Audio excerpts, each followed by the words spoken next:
I love action cameras and action camera style cameras like the DJI Osmo Pocket 3. And whenever I get a camera like this, I usually follow that purchase up by picking up some ND filters. And almost every time, without fail, I end up regretting it.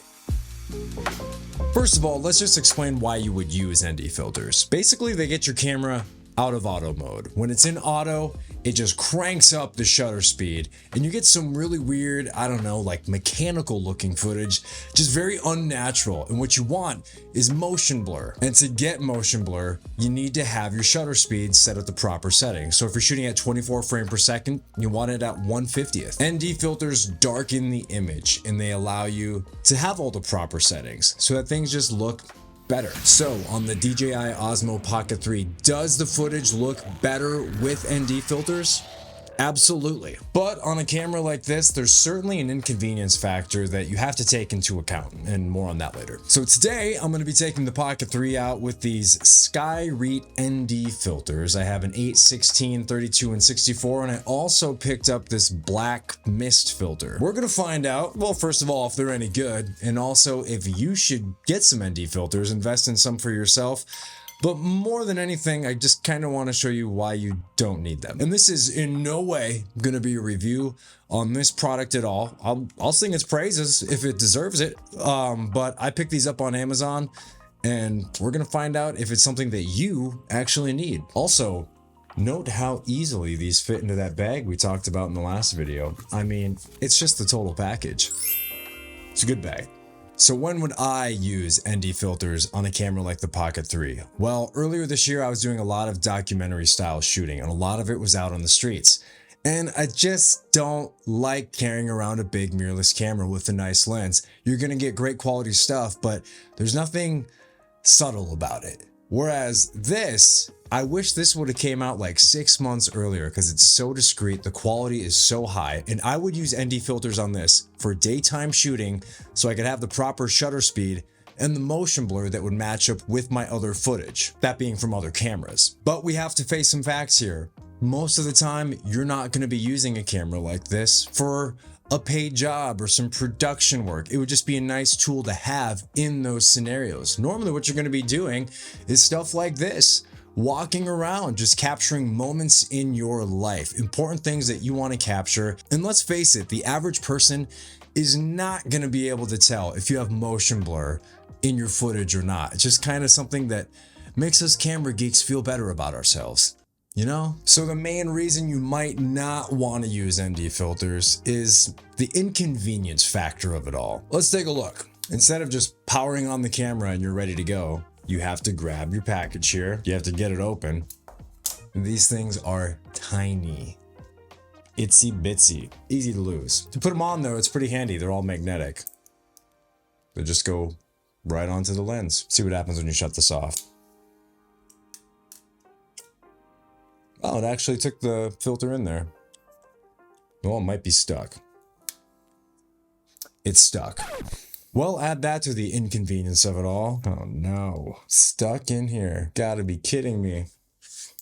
All right, well, I hope I didn't just break the whole camera. Okay, fire it up good. But yeah, make sure to take these off before you turn your camera off because you don't want it to get stuck like that. That was kind of freaky. Another thing about these little filters is that they're so just difficult to maneuver around. You're gonna get fingerprints on them, and they do come with a cloth, which is handy, but if you want to keep them in pristine, clean condition, you're gonna be cleaning them all the time. They're just so small. Anyway, that's a petty problem. Now, I actually probably will end up using the black mist filter a lot more than the ND filters. That one is pretty cool. Once again, this is a Skyreat filter. I bought it on Amazon. It came separate from the ND ones, but it actually conveniently fits in the little black mist filter compartment of the creator combo handle here, you know, that spot where they didn't include a black pro mist filter. I'm a little salty about that. But I really dig the way that a black mist filter blooms out the highlights. It adds a little glow, it softens your image, it just makes it look a little better, a little less digital. And you can see in this footage here, I took it outside this restaurant that had all these neons, and I would be taking it off and putting it on. You can totally see the difference, it's wild.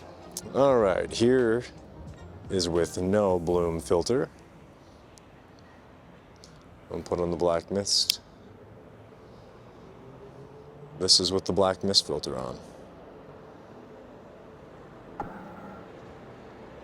No filter.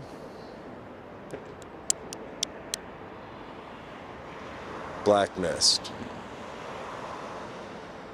It's a little strong. It's just a little strong. And you know, I love using mist filters on my camera lenses almost all the time. Sometimes you can't really tell the difference, but I can always tell when I didn't use a mist filter. And that's why I like using them. All right, so let's do a little test. We'll take this, and you can actually see there's a mist filter on the camera I'm using right now, the Fujifilm X-H2S. And you can really just tell that this is blooming out. Let's switch over to the Pocket 3 and see how it looks on there. All right, so this is what this tube light looks like without the mist filter on. We'll put this on here. You can instantly see, blooms it out, just has a different feel, blows it up a little bit. It's a cool effect. All right, now I want to give you an example of when you wouldn't want to use these ND filters, which is kind of just your everyday use case. This is my friends and I out at a pub crawl. We're having fun. It's a good time. And I had the original DJI action camera with me. I had the ND filters for that, but it made no sense to use them in an environment like this because you're going from place to place, outside to inside, and I don't want to be fiddling around with little ND filters while I'm doing this, so I shot it all in auto, and a lot of it was in 60 frames per second, so when you're slowing the footage down, it actually doesn't really make a difference anyway. If you're going to be doing slow motion style stuff, you don't probably need an ND filter for that. That was a fun day. We got on the news that day. The vibe at Deadwood here is so great, brother. I just about blew my 24-inch pythons out, dude. So it almost happened. All right, so if you're looking for some ND filters for your DJI Osmo Pocket 3, I can recommend these Skyreat filters. They just work. Definitely would say probably take them off before you turn your camera off, as we saw earlier in the video. That was a little freaky. It stuck. Also worth noting that you can stack these filters. Since they're magnetic, you could put an ND on and you could put the black mist on top of that. So you could do a little combo shooting there and that's cool. But yeah, do you need them? No, definitely not. I think that we often lose the plot of cameras like this. Just handy little cameras where you're just supposed to pull them out, turn them on, boom, you're shooting. And using ND filters can really slow that process down. And like I said, not a lot of people will even be able to notice if you're using them or not. But I will say this, if you're doing paid work, absolutely use some ND filters. If you're shooting footage for a stock video service where you can end up getting money, definitely you want to use some ND filters. But if you're just using this like the average person, just out and about on your travels, on your day, you don't need ND filters. So if you've been on the fence about it and it's driving you crazy, you've never got ND filters before, for something like this, you'll be fine without them. And if you do end up getting some, I think there's a pretty high chance that they'll just wind up sitting in the corner, piled up with a bunch of other gear that you thought you needed and you actually didn't. So I'm definitely not trying to tell you that you shouldn't buy ND filters. I'm just giving you some perspective, some insight from my experience, and I hope it helped you in your buying decision. I don't regret buying these filters because I will definitely be using them for some paid work, and I'm glad I have them, and they work. But that's it. Thanks for checking the video out. I really appreciate it. Subscribe, I would appreciate that. Thank you so much. Like the video, give the big uppercut to the bell notification button thing, or simply click it, whatever you're supposed to do. Thanks for checking it out. I'll see you guys next time. Take them off before you turn your camera off. Just do it.